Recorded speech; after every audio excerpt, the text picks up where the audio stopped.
வீடியோவில் நம்ம மறுபடியும் ஒரு லன்ச் கொம்போ பார்க்கலாம். சைவ சாப்பாடு. நான் Sivakami. Welcome to Siva's kitchen.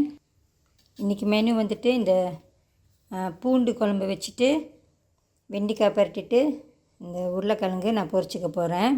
பூண்டு குழம்புக்கு பூண்டு கூட எடுத்துக்கணும்.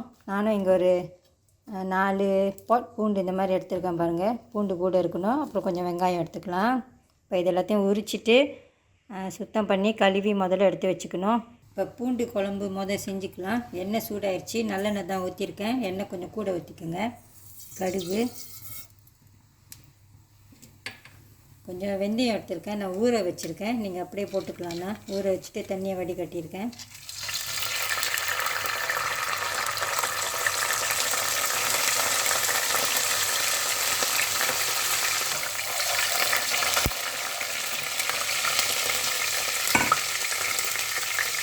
இந்த பூண்டு நான் முழுசாகவே எடுத்திருக்கேன். பூண்டு உரிச்சிட்டு இந்த மாதிரி முழுசாகவே எடுத்திருக்கேன். அப்போ தான் பூண்டு குழம்புக்கு இது பார்க்க அழகாக இருக்கும். வெங்காயமும் முழுசாக தான் எடுத்திருக்கேன். இதை போட்டுக்கலாம்.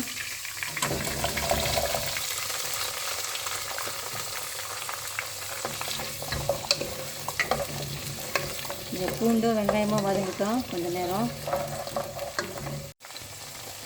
இதில் கொஞ்சம் கருவேப்பிலை, கொஞ்சம் பெருங்காயம்,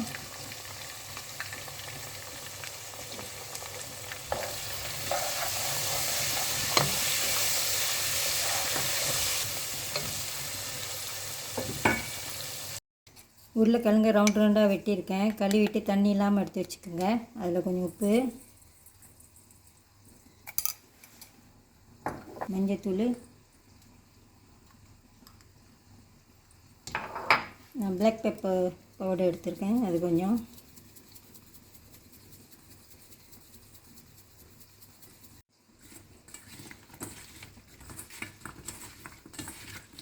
மிக்ஸ் பண்ணி வச்சுக்கோங்க. இதை பொரிச்சிடலாம்.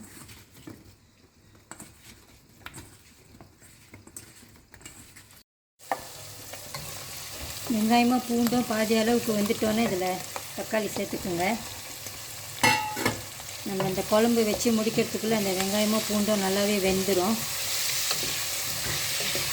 தக்காளி கொஞ்சம் வதங்கட்டும். அடுத்தது வெறும் மிளகாத்தூள், கறி பவுடரு, சீரகத்தூளும், இது மல்லித்தூளும்,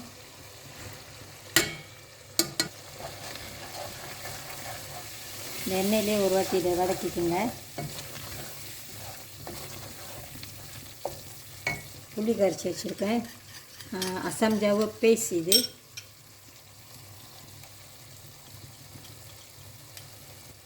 கொஞ்சமாக தண்ணி,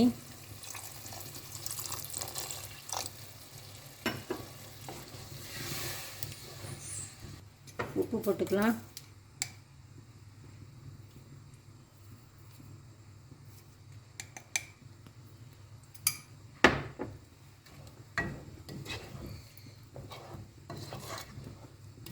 நல்லா கொதிக்கிட்டோம். இந்த மிளகாத்தூள் பச்சை வாசம்லாம் போகணும்.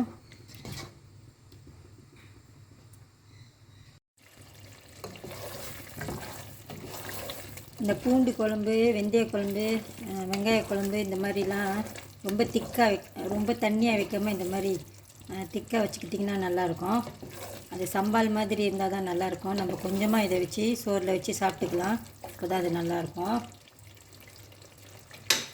இதில் கொஞ்சம் வெந்தயமும் கடுகும் வறுத்துட்டு பவுடர் பண்ணி வச்சுருக்கேன். அதை போட்டுக்கலாம். இதில் உங்களுக்கு ஏதாச்சும் டவுட் இருந்தால் நீங்கள் கமெண்ட்டில் என்கிட்ட கேளுங்க, நான் சொல்கிறேன். கொஞ்சம் வெல்லம் வச்சுருக்கேன்.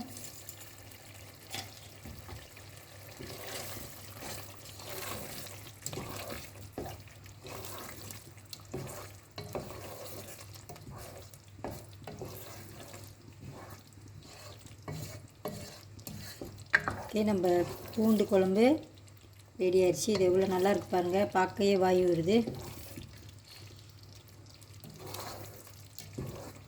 அடுத்து நம்ம உருளைக்கிழங்கு பொரிச்சிக்கலாம். எண்ணெய் நல்லா சூடாக இருக்கணும்.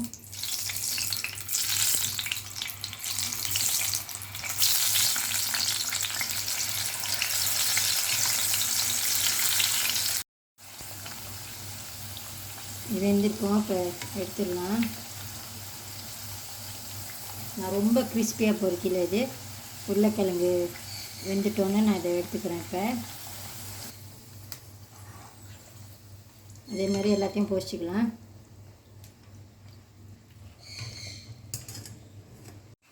அடுத்து இந்த வெண்டைக்காயை பரட்டிக்கலாம். நான் இந்த மாதிரி வெட்டியிருக்கேன் பாருங்கள், சின்ன சின்னதாக தான் வெட்டியிருக்கேன்.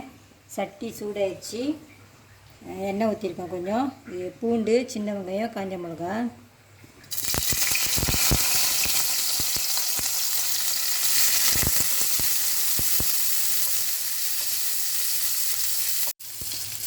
வெண்டைக்காய் சேர்த்துக்கலாம்.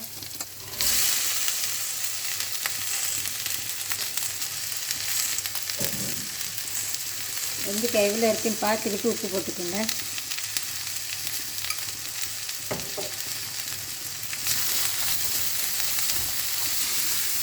கொஞ்சம் தண்ணி ஊற்றிக்கலாம், கொஞ்சமாக.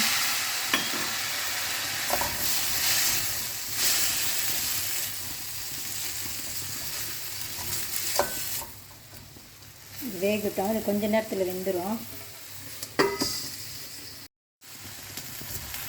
எனக்கு இது முக்கால்வாசி வெந்தால் போதும். உங்களுக்கு எப்படி பிடிக்குமோ அந்த மாதிரி இதை வேக வச்சுக்கோங்க. வெந்துருச்சு. நான் அடுப்பை ஆஃப் பண்ணிவிட்டு இதை பவுலில் எடுத்து வச்சுக்க போகிறேன். பூண்டு குழம்பு ரெடியாக இருக்குது. உருளைக்கிழங்கு பொரிச்சாச்சு, வெண்டைக்காயும் பரட்டியாச்சு. அடுத்து நாங்கள் கொஞ்சம் மோர் செஞ்சுக்க போகிறேன். ஒரு கப்பில் மோர் தயிர் போட்டிருக்கேன் பாருங்கள். இந்த மாதிரி வாங்கினேன் நான். திக் அண்ட் க்ரீமி அப்படின்னு போட்டிருக்கு. இந்த ஒரு டப்பா எல்லாத்தையும் நான் எடுத்துக்கிட்டேன். இதில் கொஞ்சம் சின்ன வெங்காயம், மிளகா, இஞ்சி,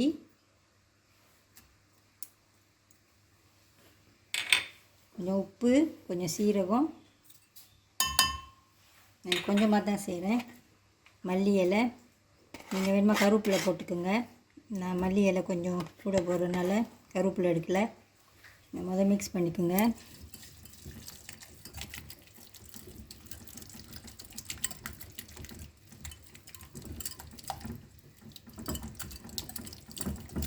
தண்ணி ஊற்றிக்கலாம்.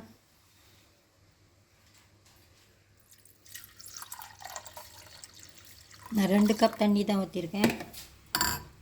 ஒரு 2-3 பேர் தான் இதை குடிக்க போகிறோம். இப்போ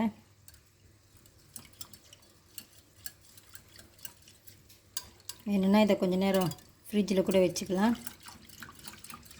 ஓகே, மோரும் ரெடி ஆயிடுச்சு. இப்போ நம்ம சர்வ் பண்ணலாம் சாப்பாடு. ஒரு மங்கில் வெண்டைக்காயும் உருளைக்கிழங்கும் வச்சுருக்கேன். இப்போ கறி ஊற்றிக்கலாம். சோறு. இந்த மாதிரி பூண்டு குழம்புலாம் செஞ்சிங்கன்னா கொஞ்சமாக நம்ம அதிலே சாப்பிட்றலாம். அந்த கொஞ்சமாக ஊற்றி அதிலே சோறு சாப்பிட்றலாம். நான் இந்த ஸ்வீட் பொட்டேட்டோ கொஞ்சம் பொரிச்சு வச்சுருக்கேன் பாருங்கள். ஸ்வீட் பொட்டேட்டோ கருப்போ இது இந்த மாதிரி இருக்கும் பொரிச்சது. கடையில் நான் இந்த மாதிரி வாங்கினேன். ஓகே, இதையும் வச்சுக்கலாம்.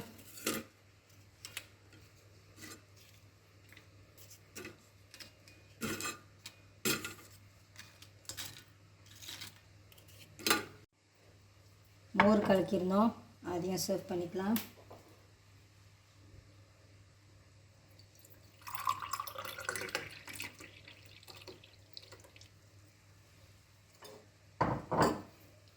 இந்த கொம்போ லஞ்ச் உங்களுக்கு பிடிச்சிருந்துச்சின்னா லைக் பண்ணிவிட்டு ஷேர் பண்ணிவிட்டு சிவாஸ் கிச்சன் சேனலுக்கு சப்ஸ்கிரைப் பண்ணிக்கோங்க. தேங்க்யூ ஃபார் வாட்சிங்.